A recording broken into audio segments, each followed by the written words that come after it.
Et salut à tous. Alors on se retrouve aujourd'hui pour une présentation de ma vidéo sur les pectoraux, mon entraînement des pectoraux. Alors dans cette vidéo là, je vous présente tout d'abord donc déjà mon échauffement. Je commence par toujours échauffer la coiffe des rotateurs, donc c'est-à-dire les rotateurs internes et externes de l'épaule. Là c'est un mouvement que je réalise avec élastique parce que je trouve que voilà, ça apporte une vraie tension au niveau de l'épaule et c'est vraiment un échauffement qui est très efficace. Donc comme on peut voir, je fais donc là les rotations internes avec élastique. Je vous encourage vraiment à le faire à chaque fois que vous travaillez en fait les muscles du haut du corps.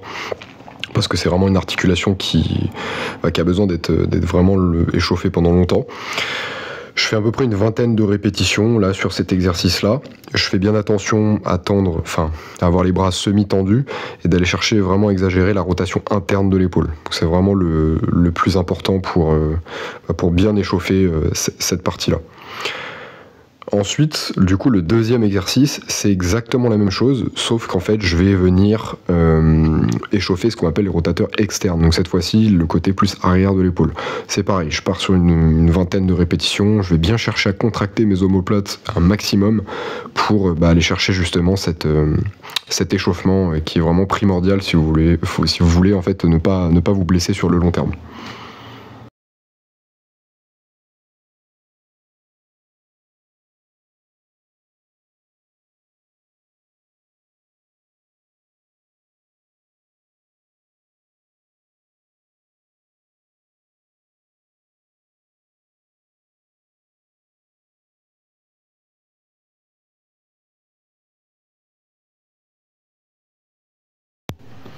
Pour continuer l'échauffement, du coup, là je vous propose un exercice pour vraiment cibler la rotation externe de l'épaule. Parce que moi dans mon cas c'est vraiment un point faible. Donc voilà, je préfère mettre vraiment l'accent sur cette partie-là dans mon échauffement avant de faire les pecs. Sachant que quand on fait les pectoraux, en fait les rotateurs internes et les muscles à l'avant du corps sont très fortement sollicités. Donc c'est vraiment important de rééquilibrer tout ça en allant chercher la rotation externe notamment de l'épaule. Cet exercice je le fais avec un petit poids donc de 2 kg au début. Je suis toujours sur une fourchette de répétition assez longue, 15-20 répétitions, pour vraiment aller chercher la congestion et l'échauffement. Là, voilà, je réalise à peu près 3-4 séries dans le cadre de l'échauffement, et ce qui me permet de vraiment réduire drastiquement le risque de blessure au niveau des épaules. Alors pour effectuer ce mouvement-là, donc vraiment le plus efficacement possible. Le plus important, c'est vraiment d'avoir le coude en fait qui est collé contre le genou et de ne pas bouger. Donc du coup, l'articulation du coude et de l'épaule, vraiment les garder fixes. Une fois que c'est bien fixe, là vous avez juste en fait à faire la rotation externe au niveau de l'avant-bras pour vraiment isoler les rotateurs externes du coude de l'épaule. Voilà.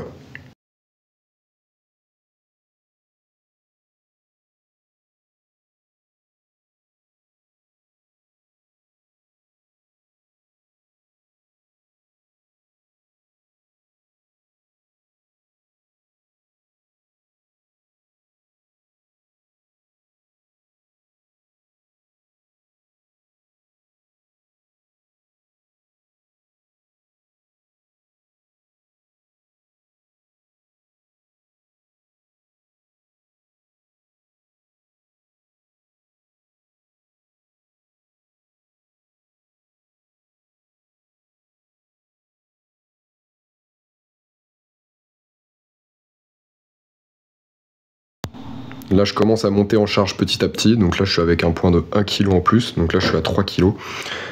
Normalement, je monte jusqu'à 4-5 kg pour essayer de progresser sur cette force de rotation externe. Hein. Parce que même si ça reste de l'échauffement, il faut savoir qu'il faut continuellement chercher à progresser pour contrebalancer le déséquilibre qu'on pourra avoir. Parce que si on progresse notamment sur des exercices du style dips, développé couché, il faut que derrière en fait l'arrière d'épaule notamment suive et sache en fait encaisser la tension mécanique qu'on lui impose sur l'avant de l'épaule et sur les pecs. Donc c'est vraiment très important d'aller quand même chercher la progression sur ces mouvements là d'échauffement. Au niveau de la structure globale un peu de mon entraînement, là je suis sur une période plutôt de reprise. Donc en gros dans mes entraînements là je vais utiliser quasiment aucune technique d'intensification à part le rest pause, tout simplement pour aller chercher encore plus d'intensité, notamment de tension mécanique. Parce qu'il faut savoir que voilà, à un niveau intermédiaire, enfin plutôt avancé, ce qui va vraiment faire la différence pour aller chercher plus de progrès, plus de transformation physique, c'est la tension mécanique. Donc en gros, on va essayer de vraiment d'aller chercher une grosse intensité sur chaque série pour se surpasser et pour que l'adaptation du corps se fasse correctement. Et c'est une des seules manières, surtout quand on est naturel, d'aller chercher encore plus de progrès à un niveau avancé.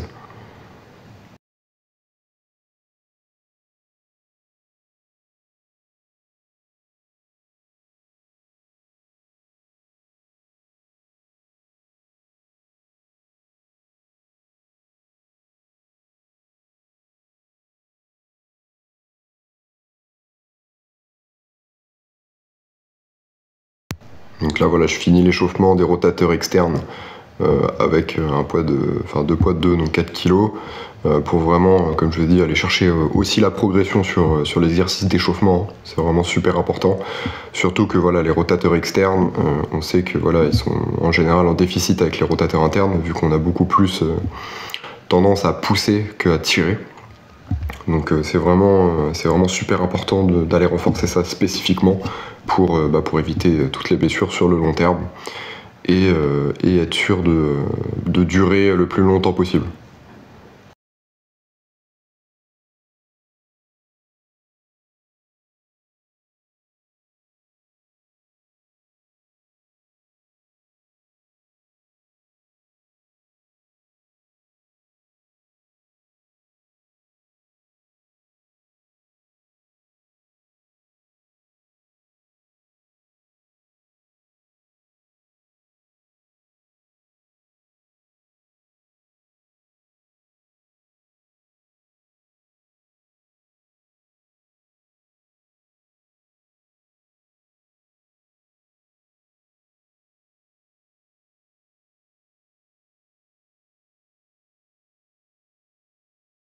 Ensuite, sur ce second échauffement, enfin le troisième du coup, je viens en fait échauffer au global le corps en fait. Ça c'est l'échauffement global.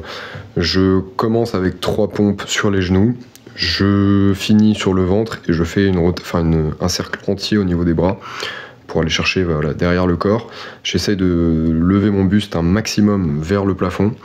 Tout en revenant, j'effectue aussi 3 levées de coude vers l'arrière pour bien stimuler le travail de tous les muscles du dos. Parce qu'on sait que la chaîne postérieure, voilà, comme je vous l'ai dit, il faut vraiment que ça soit vraiment bien stimulé, bien échauffé avant d'effectuer une séance pour les pecs ou tous les muscles en fait à l'avant du corps, afin de réduire au maximum le risque de blessure et les déséquilibres éventuels.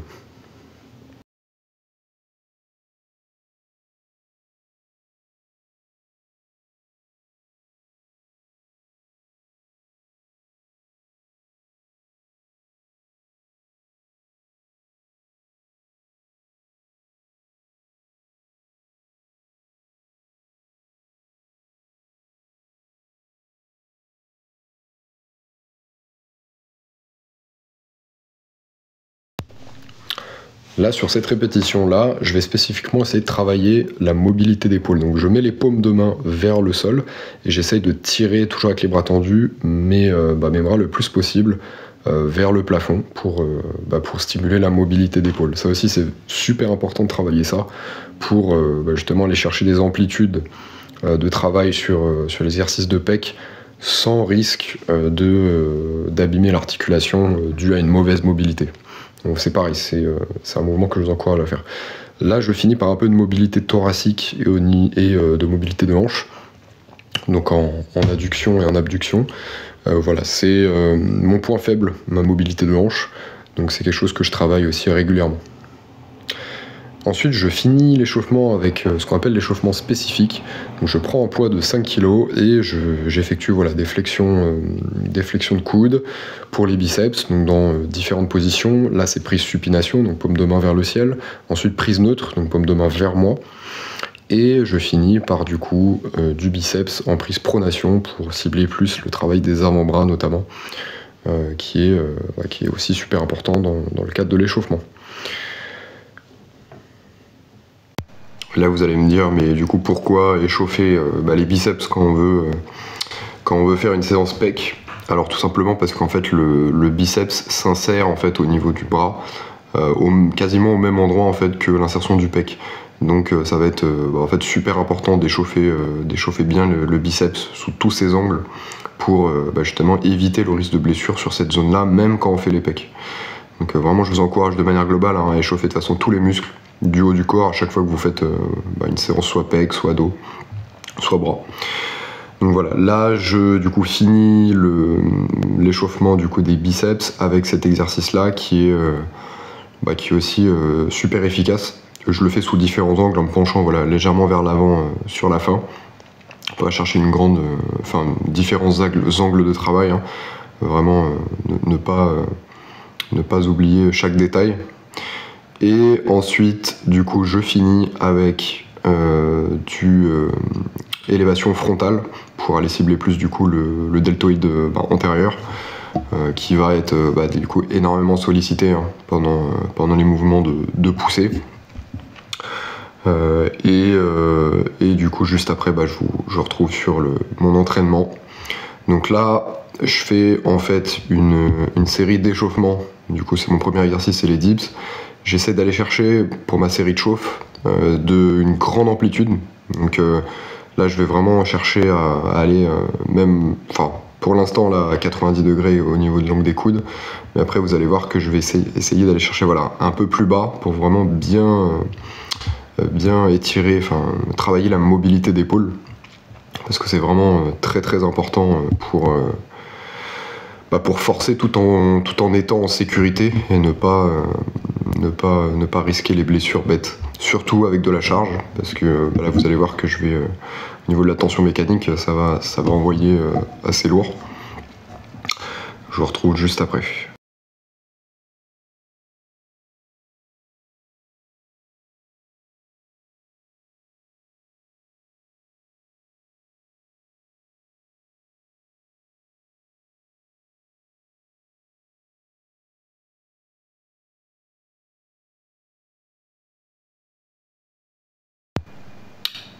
Voilà, donc ensuite je finis l'échauffement avec une série où je ne fais faire que en fait la phase excentrique du mouvement, donc avec ma charge effective de travail là qui est de 20 kg au début. Voilà, je retiens la descente 3-4 secondes, je ne fais pas la phase de montée, je fais ça voilà, là il me semble 3 ou 4 répétitions. Pourquoi je fais ça? Tout simplement parce que ça va venir en fait encore mieux échauffer toute la partie tendineuse. Et quand on commence à mettre justement des charges assez lourdes, le tendon il a intérêt à être bien échauffé pour justement éviter les blessures. Donc c'est vraiment une astuce que je vous encourage à faire si vous commencez à mettre des charges lourdes.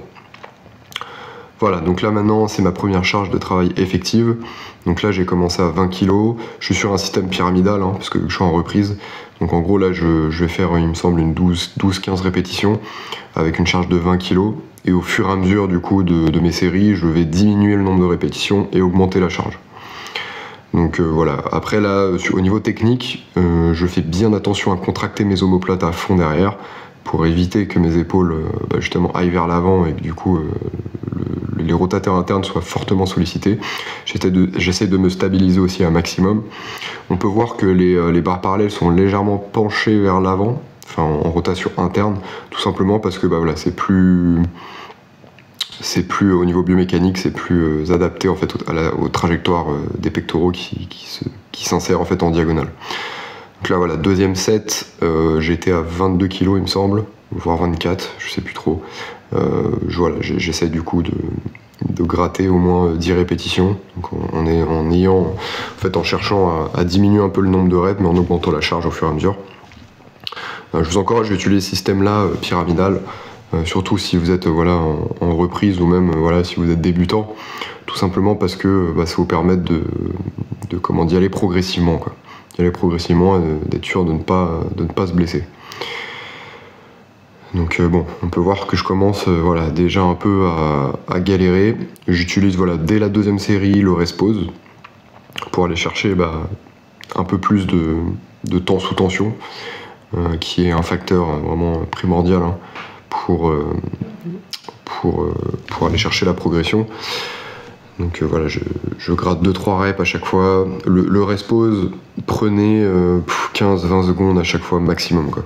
N'allez pas chercher plus, sinon ça sert un peu à rien. Autant s'arrêter dans sa série, prendre le temps de récup nécessaire pour réenchaîner une série, une autre série à un haut niveau d'intensité.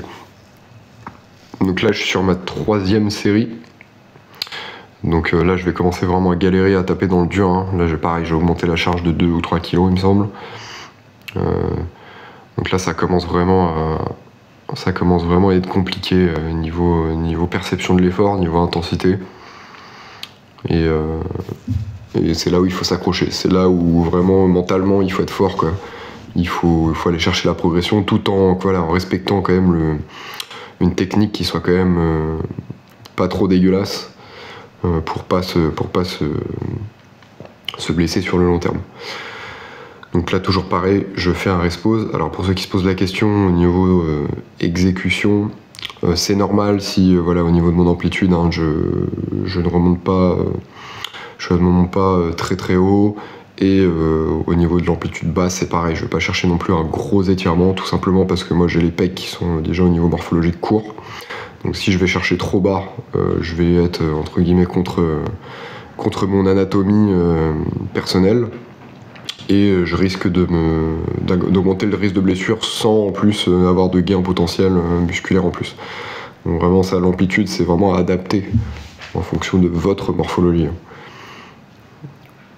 Et puis dans cette position-là, voilà, j'ai une énorme tension au niveau des pecs et aussi des triceps, hein, qui portent leurs fruits en fait sur mes résultats physiques.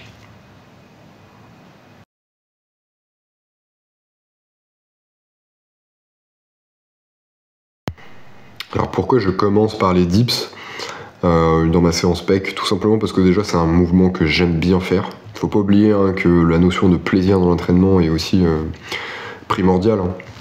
C'est pas parce que c'est pas forcément l'exercice le plus optimal que vous pouvez pas le faire. Au contraire, hein, c'est cette notion de plaisir, ce qui va permettre d'être régulier. On sait que la régularité, c'est quand même un des facteurs les plus importants pour progresser. Donc voilà, c'est tout simplement parce que j'aime ce mouvement-là et aussi je le trouve très complet en fait. C'est un mouvement qui cible plusieurs gros groupes musculaires, mais voilà, on sait qu'on peut mettre pas mal de charge dessus. Les gains musculaires, elles sont plutôt énormes hein, pour la majorité des cas. Hein. Mais voilà, c'est en termes de bodybuilding, vraiment de prise de masse musculaire, c'est peut-être pas forcément l'idéal parce que voilà, on peut pas sur un exercice comme ça, voilà, on est obligé par exemple d'utiliser les triceps, d'utiliser d'autres muscles en fait qui vont participer notamment à la stabilité. Et on va pas mettre toute la tension sur les pecs, mais voilà, si vous aimez bien faire ce mouvement et que vous avez quand même des résultats avec, en fait continuez à le faire. Hein. Il n'y a pas de règle universelle. Moi j'ai eu des très bons résultats avec les dips concernant le développement de mes pectoraux et je continuerai à le faire même si voilà, c'est pas forcément adapté à ma morphologie. Ce que je peux vous conseiller, c'est plus pour les personnes qui sont en salle notamment, utiliser plutôt les mouvements de presse assistés. Notamment avec le mouvement, une trajectoire horizontale. Parce que voilà, c'est des machines qui vont peut-être un peu mieux cibler les pecs et du coup vous allez avoir moins aussi de travail au niveau triceps. Du coup là, deuxième exercice, donc c'est du coup du développé décliné sur banc. Donc là la charge que j'ai mis c'est 42 kg. 42 kg, je galère, vous allez voir que après je suis en reprise hein, mais j'ai du mal à gratter beaucoup de répétitions. Les poids libres de manière générale c'est bien parce que voilà, ça vous permet de vous entraîner un peu n'importe où, notamment moi je m'entraîne voilà, chez moi. Mais le gros désavantage, hein, c'est l'instabilité que ça procure. Cette instabilité, voilà, on la ressent hein, quand on soulève les charges. Enfin, voilà, avec une machine, je pourrais pousser beaucoup plus lourd. Mais là, malheureusement, voilà, avec l'instabilité des haltères, je suis obligé de me limiter en termes de charge. Donc après, voilà, c'est le seul inconvénient. Donc bon, si vous pouvez, privilégier de toute façon toujours les machines et la stabilité, si votre objectif c'est vraiment de la prise de masse musculaire. C'est vraiment le plus important. Mais si vous entraînez à la maison, voilà, des haltères, ça reste quand même efficace sur le long terme. Donc là, voilà, il me semble que voilà, j'ai fait pas beaucoup de répétitions, c'était quand même assez compliqué pour moi d'assumer cette charge-là, mais encore une fois, je préfère à mon niveau en fait faire peu de répétitions, donc tout en gardant quand même une fourchette potable entre guillemets pour avoir un temps sous tension quand même qui se rapproche du travail optimal pour l'hypertrophie, mais dans mon cas, ça reste quand même la charge qui reste déterminant pour pouvoir continuer à progresser en fait. Donc voilà.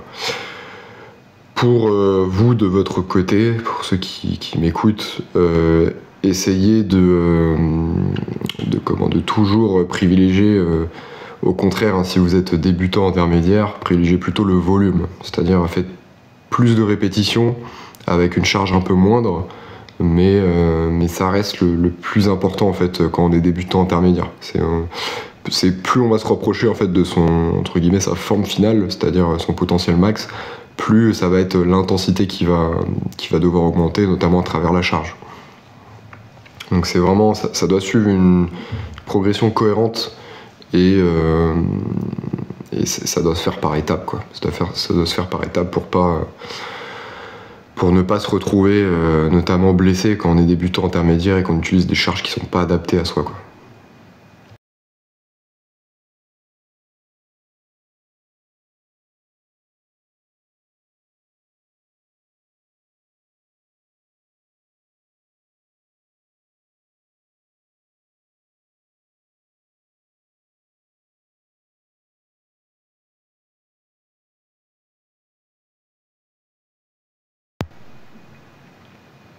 Et donc là, du coup, je suis sur ma dernière série. Donc voilà, toujours un haut niveau d'intensité, je garde toujours la même charge. Hein. Ça c'est aussi important quand vous faites une séance de musculation pour vraiment que ça soit efficace hein, en termes d'hypertrophie. Votre charge, elle ne doit pas en fait diminuer de plus de 20% sur la totalité de votre séance. Donc si vous commencez par exemple une séance pec avec des barres à 100 kg, ne descendez pas en fin de séance avec voilà, des charges en dessous de 80 kg en fait. Si vous avez une charge trop basse, en fait vous allez pas être ça va pas être optimal en fait pour justement la prise de masse musculaire, surtout si vous avez un niveau avancé et que comme je vous ai dit, hein, la tension mécanique est le plus important pour progresser et pour avoir cette recherche d'hypertrophie maximale. Donc voilà. Là, alors, d'accord, ok, donc du coup c'était mon avant-dernière série. Je vous retrouve juste pour la fin de la séance pour vous expliquer quel est mon dernier exercice que j'aime beaucoup faire en fin de séance.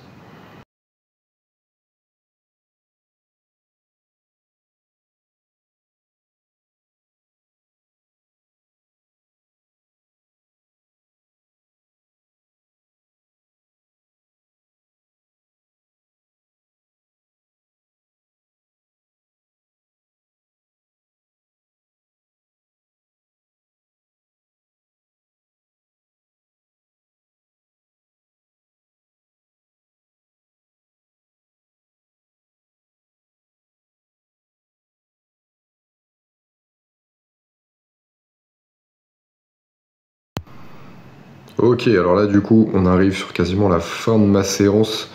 Je finis juste par en fait un exercice de pompe surélevée pour aller plus cibler le haut des pectoraux. Et j'utilise un élastique parce que voilà, j'aime pas mettre de lest en fait sur mon dos. Je trouve ça, quand on est tout seul surtout, c'est au niveau sécurité, c'est pas ouf. Et l'élastique aussi fait très bien le taf. Hein. Donc je termine surtout voilà, en série longue pour travailler un peu plus l'endurance musculaire, hein, la congestion. et je fais 3 séries. Donc là dans la vidéo je vous ai montré qu'une seule série, mais normalement j'en fais 3. Je peux aussi finir avec de l'isolation en unilatéral pour aller cibler aussi le haut des pectoraux, notamment voilà, le tirage en diagonale avec élastique. Je vous montrerai peut-être dans une prochaine vidéo. Mais voilà, c'est à peu près tout pour ma séance. Donc bah écoutez, c'est fini pour cette vidéo. Déjà merci d'avoir regardé au complet la vidéo. J'espère que ça vous a apporté pas mal de contenu, de tips que vous allez pouvoir mettre dans vos entraînements. Et bah écoutez, pour ceux qui auraient besoin d'aide dans leur transformation physique, qui savent pas trop voilà, comment gérer leur planification, etc., bah je vous encourage à prendre rendez-vous avec moi avec le lien juste en dessous de la vidéo.